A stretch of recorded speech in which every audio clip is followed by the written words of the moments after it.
आकाशवाणी से प्रस्तुत है समाचार प्रभात।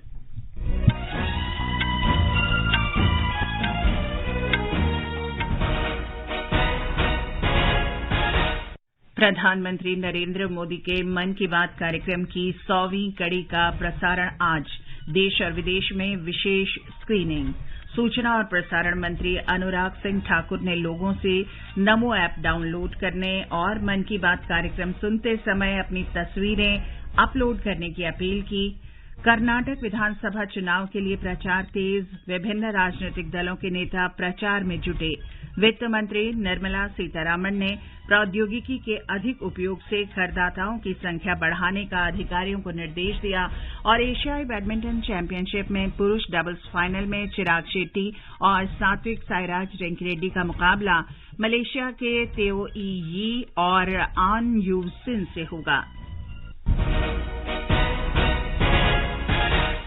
समाचार प्रभात के साथ मैं चंद्रिका जोशी। प्रधानमंत्री नरेंद्र मोदी आज सवेरे 11 बजे आकाशवाणी से मन की बात कार्यक्रम में श्रोताओं के साथ अपने विचार साझा करेंगे। ये इस कार्यक्रम की 100वीं कड़ी होगी। इस कार्यक्रम को आकाशवाणी और दूरदर्शन के समूचे नेटवर्क, आकाशवाणी समाचार की वेबसाइट और news on AIR mobile app पर सुना जा सकेगा। इसका सीधा प्रसारण आकाशवाणी समाचार, दूरदर्शन समाचार, प्रधानमंत्री कार्यालय तथा सूचना और प्रसारण मंत्रालय के YouTube चैनलों पर भी होगा। हिंदी प्रसारण के तुरंत बाद क्षेत्रीय भाषाओं में मन की बात का प्रसारण किया जाएगा। इसके अलावा देश और विदेश में मन की बात की विशेष स्क्रीनिंग की व्यवस्था की जा रही है। मध्य प्रदेश में मन की बात की 100वीं कड़ी के प्रसारण के लिए विभिन्न कार्यक्रम आयोजित किए गए हैं। हमारे संवाददाता ने बताया है कि 53,000 गांवों, ग्राम पंचायत मुख्यालयों, 66,000 मतदान केंद्रों और राज्य में शहरों के सभी वार्डों में मन की बात का प्रसारण किया जाएगा।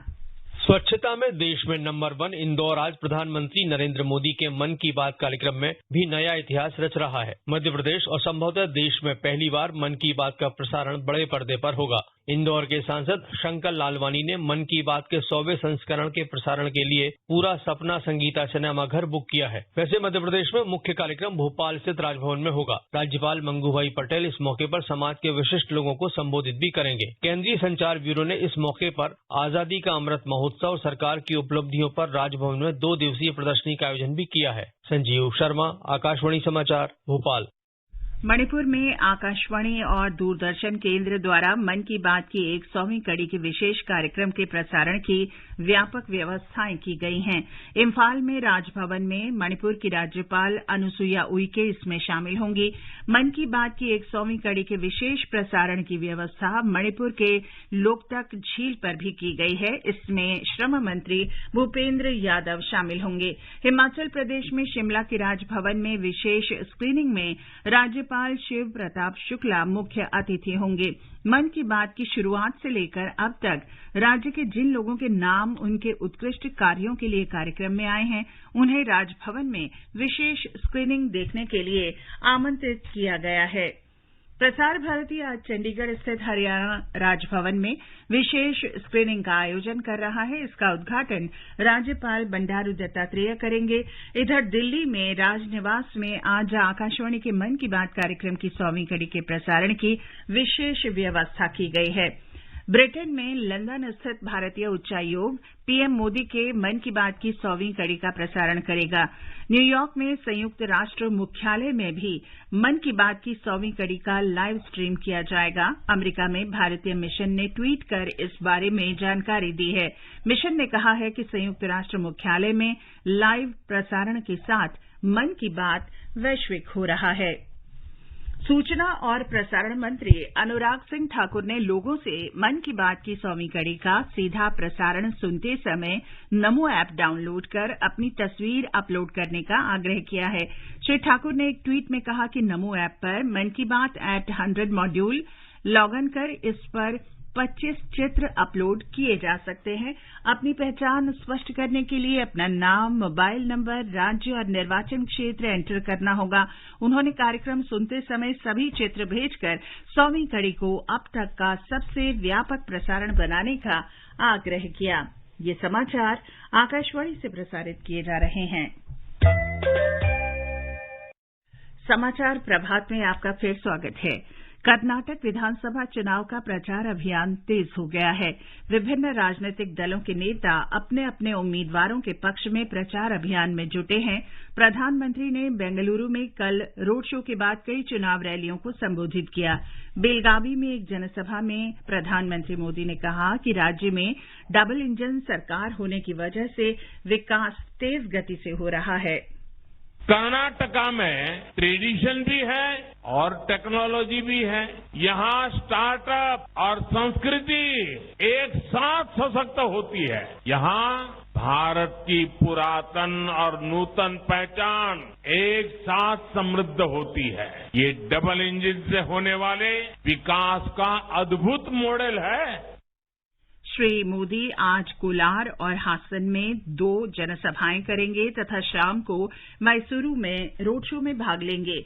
कांग्रेस की महासचिव प्रियंका गांधी आज उत्तरी कर्नाटक के खानापुर, जामखंडी और कुदाची में चुनाव प्रचार करेंगी। श्री राहुल गांधी चामराजनगर में चुनाव कार्यक्रमों में शामिल होंगे। कांग्रेस के राष्ट्रीय अध्यक्ष मल्लिकार्जुन खड़गे शिवमोगा में और कांग्रेस के वरिष्ठ नेता सिद्धरामैया तुमकुरू में चुनाव बैठक करेंगे। पंजाब के मुख्यमंत्री भगवंत मान आज शाम चित्रदुर्ग में प्रचार करेंगे तथा बेंगलुरु में रोड शो में शामिल होंगे। कर्नाटक में आज निर्वाचन आयोग ने विभिन्न सरकारी विभागों के साथ मिलकर अपने मतदान केंद्र तक चलें अभियान आयोजित किया है। कार्यक्रम का उद्देश्य मतदाताओं में मतदान के महत्व के बारे में जागरूकता लाना है। ब्यौरा हमारे संवाददाता से। कर्नाटक में प्रचार दिनांक समीप आने के साथ ही निर्वाचन आयोग ने विभिन्न सरकारी विभागों के सहयोग से एक बड़ा अभियान छेड़ा है। मई 10 तारीख के विधानसभा चुनाव में मतदाता भाग लें, इस कारण से उन्हें प्रोत्साहित करने के लिए ये अभियान आयोजित हुआ है। आज सुबह 8 बजे एक साथ राज्य के कई मतकेंद्रों के पास ये अभियान आरंभ हुआ। प्रजातंत्र का त्योहार विधानसभा चुनाव के थीम पर कार्यक्रम बनाया गया है। इसमें लोक संगीत और नृत्य कलाकार भाग ले रहे हैं। ब्लॉक स्तर के चुनाव अधिकारी, ग्राम पंचायत कर्मचारी, तालुक स्तर के मुलाजिम मतकेंद्रों की ओर प्रस्थान कर रहे हैं। एसएन पटनायक के साथ मैं सुधींद्र, आकाशवाणी समाचार, बेंगलुरु। वित्त मंत्री निर्मला सीतारामन ने केंद्रीय अप्रत्यक्ष कर और सीमा शुल्क बोर्ड को प्रौद्योगिकी के बढ़ते उपयोग से करदाता आधार बढ़ाने के लिए एक कार्य योजना लागू करने का निर्देश दिया है। वित्त मंत्री निर्मला सीतारामन ने कल नई दिल्ली में सीबीआईसी के साथ समीक्षा बैठक की अध्यक्षता करते हुए ये बात कही। उन्होंने सीबीआईसी को अगले सप्ताह तक अपनी स्वचालित जीएसटी रिटर्न जांच शुरू करने का भी निर्देश दिया। वित्त मंत्री ने करदाताओं सेवाओं में निरंतर सुधार की आवश्यकता पर बल दिया। फर्जी बिलिंग और इनपुट टैक्स क्रेडिट के खिलाफ अपने अभियान को तेज करने के लिए उन्होंने सीबीआईसी से पहले से दर्ज मामलों के पीछे के मूल कारणों का विश्लेषण करने को कहा। छत्तीसगढ़ में 1 लाख रुपए के इनामी नक्सली समेत 2 नक्सलवादियों ने उग्रवाद प्रभावित सुकमा जिले में पुलिस के सामने आत्मसमर्पण कर दिया है। इससे पहले 25 अप्रैल को 1 लाख रुपए के इनामी नक्सली ने सुकमा में आत्मसमर्पण किया था।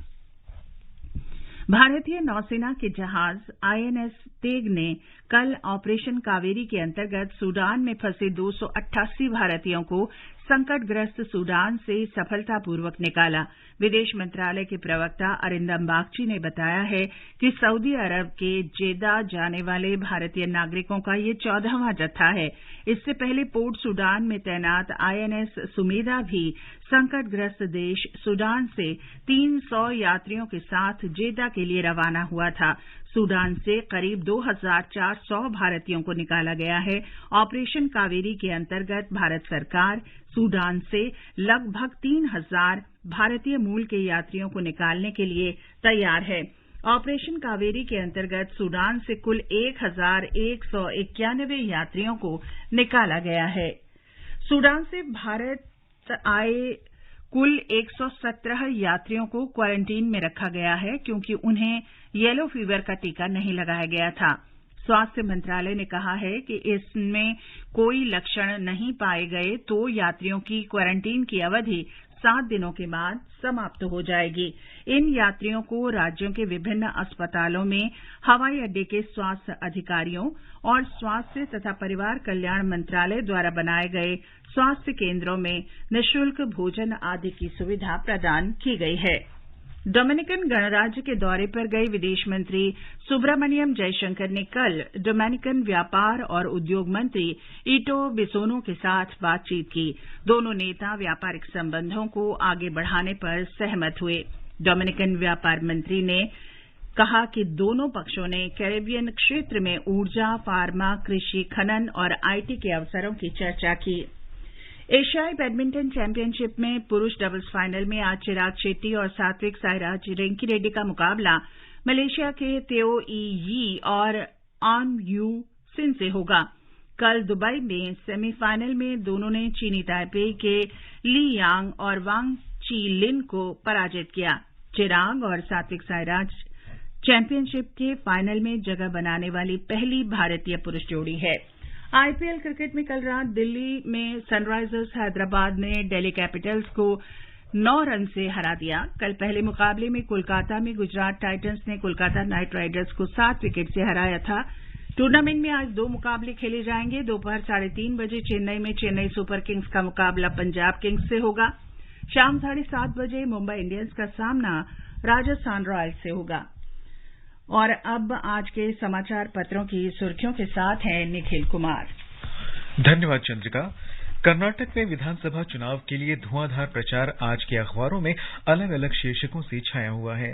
प्रधानमंत्री के मन की बात के 100वें एपिसोड के प्रसारण पर नवभारत टाइम्स के शब्द हैं, मन की बात के शतक का साक्षी बनेगा संयुक्त राष्ट्र मुख्यालय, सीधा प्रसारण होगा।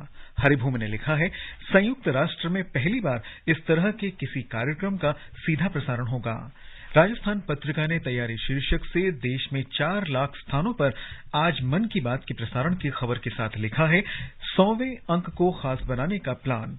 अमर उजाला ने ऐतिहासिक शीर्षक से लिखा है, संयुक्त राष्ट्र मुख्यालय में गूंजेगी मन की बात, प्रसारण के साथ ही हो जाएगा वैश्विक।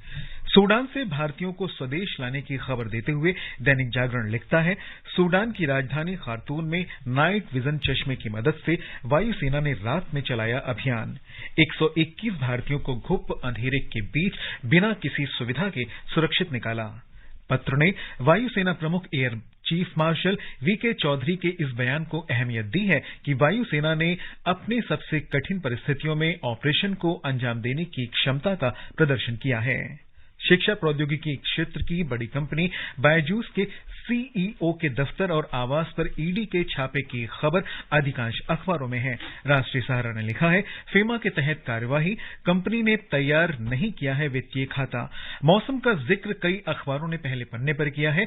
मई में भी ठीक ठाक बारिश होगी पश्चिमोत्तर भारत में। देशबंधु ने लिखा है, दिल्ली में 6 डिग्री पारा लुढ़का। हरिभूमि ने लिखा है, दिल्ली एनसीआर में 6 डिग्री पारा गिरा, 5 मई तक वर्षा की आसार। आर्टिलरी रेजिमेंट में भारतीय सेना के इतिहास में पहली बार महिला अधिकारियों को शामिल किया गया है। अखबार ने विस्तार से इस पर चर्चा की है। 5 में से 3 महिलाएं चीन और 2 पाकिस्तान सीमा पर तैनात। राजस्थान पत्रिका ने नारी शक्ति शीर्षक से लिखा है, चीन और पाकिस्तान की चुनौतीपूर्ण सीमाओं पर दुश्मनों को देंगी मुंहतोड़ जवाब। गलवान घाटी में पति ने दी थी शहादत, अब वहीं पर तैनात होंगी लेफ्टिनेंट पत्नी। अमर उजाला ने इसे गर्व का पल बताया है। दैनिक ट्रिब्यून के शब्द हैं, तोपखाना रेजिमेंट में पहली बार 5 वीरांगनाएं। और अंत में मुख्य समाचार एक बार फिर। प्रधानमंत्री नरेंद्र मोदी के मन की बात कार्यक्रम की 100वीं कड़ी का प्रसारण आज, देश और विदेश में विशेष स्क्रीनिंग। सूचना और प्रसारण मंत्री अनुराग सिंह ठाकुर ने लोगों से नमो ऐप डाउनलोड करने और मन की बात कार्यक्रम सुनते समय अपनी तस्वीरें अपलोड करने की अपील की। कर्नाटक विधानसभा चुनाव के लिए प्रचार तेज। वित्त मंत्री निर्मला सीतारमण ने प्रौद्योगिकी के अधिक उपयोग से करदाताओं की संख्या बढ़ाने का अधिकारियों को निर्देश दिया। और एशियाई बैडमिंटन चैंपियनशिप में पुरुष डबल्स फाइनल में चिराग शेट्टी और सात्विक साईराज रेंकीरेड्डी का मुकाबला मलेशिया के तेओ ई यी और आन यू सिन से होगा। इसके साथ ही समाचार प्रभात का ये अंक समाप्त हुआ। नमस्कार।